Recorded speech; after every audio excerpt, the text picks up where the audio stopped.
ગુજરાતમાં મગફળીનું ઉત્પાદન વર્ષ 2022-23માં 46.45 લાખ ટન અને ગત વર્ષ 2024-25માં વધીને 52.50 લાખ ટન અને આ વર્ષે સત્તાવાર અંદાજ મુજબ 66 લાખ ટનનો વિક્રમજનક પાક થયો છે અને આ સામે એટલી સ્થાનિક માંગ પણ નથી વધી છતાં માર્કેટમાં લાવ થતું નથી।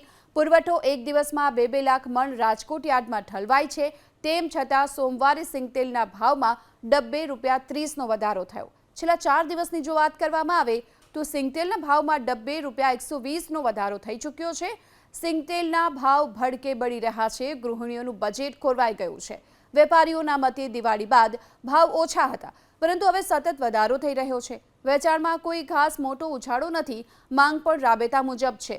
સિંગતેલ મોંઘું થતાં વેચાઉ ફરસાણ માટે હવે કપાસિયા તેલનો વપરાશ ફરીવાર વધવા લાગ્યો। થોડા સમય પૂર્વે કપાસિયાની સાપેક્ષે સિંગતેલ માત્ર 50 થી 100 રૂપિયા મોંઘું હતું પરંતુ હવે કપાસિયા તેલ કરતાં સિંગતેલ ₹485 મોંઘું થઈ ચૂક્યું છે।